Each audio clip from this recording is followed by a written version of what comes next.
Hello guys, जैसे कि आप सभी जानते हो आपका 30 अगस्त को बीत्रपली का एग्ज़ाम है। और गाइस मेरा भी एग्ज़ाम है बीत्रपली का ही। हाँ दोस्तों, तो ये मैंने नोट्स खुद अपने हाथों से बनाए हैं दोस्तों। ये मैंने नोट्स इस तरीके से बनाए हैं दोस्तों। एक क्वेश्चन में तीन चार मतलब तीन तीन क्वेश्चन का आंसर कवर हो जाएगा दोस्तों। जैसे कि आप ये देख सकते हो, इसका फर्स्ट क्वेश्चन ओनली मैं 5 क्वेश्चन बताने वाला हूँ इस चैप्टर में, ठीक है दोस्तों। उनमें से 2 तो आपके आनी ही आनी है। ये काफ़ी इंपॉर्टेंट क्वेश्चन है। जैसे कि आप पहला क्वेश्चन देख सकते हो, बहुत इंपॉर्टेंट है। Right similarity and dissimilarity. अगर सिमिलरिटी डिससिमिलरिटी पूछता है या कंपैरिजन पूछता है तो दोनों इसी क्वेश्चन में से कवर होने वाले हैं दोस्तों।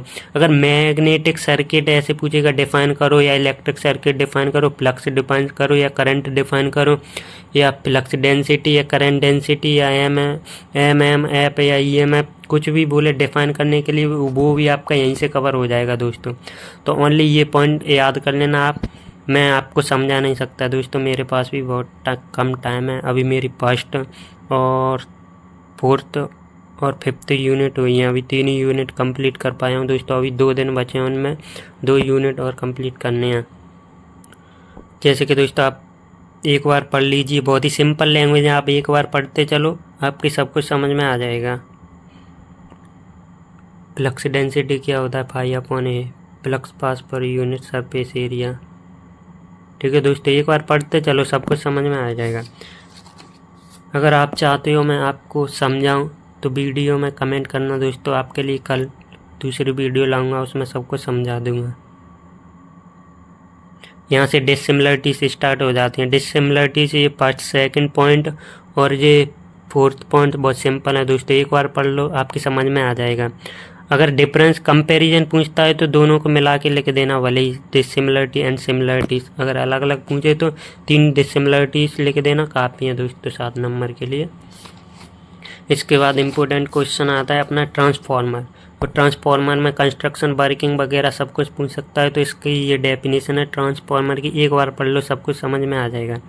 ये कंस्ट्रक्शन ऑफ ट्रांसफार्मर काफ़ी सिंपल लैंग्वेज लिखी है दोस्तों मैंने। एक बार पढ़ने से याद होने वाली है आपको। ये है डायग्राम, अच्छे से डायग्राम बना देना। Working principle of transformer. ये थ्योरी बहुत ही सिंपल है दोस्तों, लेकिन मैं आपको समझा नहीं सकता हूँ। अब 2:16 हो रही हैं सुबह के गैस। मैंने सोचा आपके लिए भी वीडियो बना दूं। मैंने तो ये चैप्टर अच्छी तरीके से पढ़ लिया है। ये ट्रांसफार्मर रेशियो पूछे ये लिख देना डायरेक्ट, काफ़ी है। टर्न रेशियो में ये लिख देना। ईएमएफ इक्वेशन ऑफ ट्रांसफार्मर पूछे तो दोस्तों यहाँ से स्टार्ट करना। जिस शॉर्ट में वर्किंग ऑफ ट्रांसफार्मर बताया गया है दोस्तों थ्योरी में, फिर उसके बाद ये डायग्राम बना देना। उसके बाद ये लिख देना N1 क्या होता है, N2 क्या होता है, E1 क्या होता है, E2 क्या होता है। ये तो आपको पता ही होगा, एक बार पढ़ लो। उसके बाद ये डायग्राम बनाना है, फिर टेकिंग बन रही है 1/4 साइकिल रहते हैं हम। ठीक है दोस्तों, बहुत सिंपल चीज़ है। आप एक बार इसका रिवीजन कर लेना, आपको याद रह जाएगा गाइस। मैंने थ्योरी इतनी सिंपल लिखी है। इसके बाद ये दो क्वेश्चन इम्पोर्टेंट हो गए हमारे। इसके बाद आता है इक्विवेलेंट सर्किट। इसमें दोस्तों कुछ नहीं करना, ये 5 सर्किट बनाने हैं आपको, ओनली ये याद रख लो, आपका ये भी क्वेश्चन कवर हो जाएगा। देखो थोड़ा थोड़ा डिफरेंस है, ध्यान से देख लेना सभी सर्किटों को। गैस मैं इनको बहुत अच्छे तरीके से समझा भी सकता हूँ, लेकिन टाइम की कमी है यार। अगर आपको समझना है तो प्लीज़ कमेंट कर देना, जिससे मैं आपके लिए दूसरी वीडियो ले आऊँगा।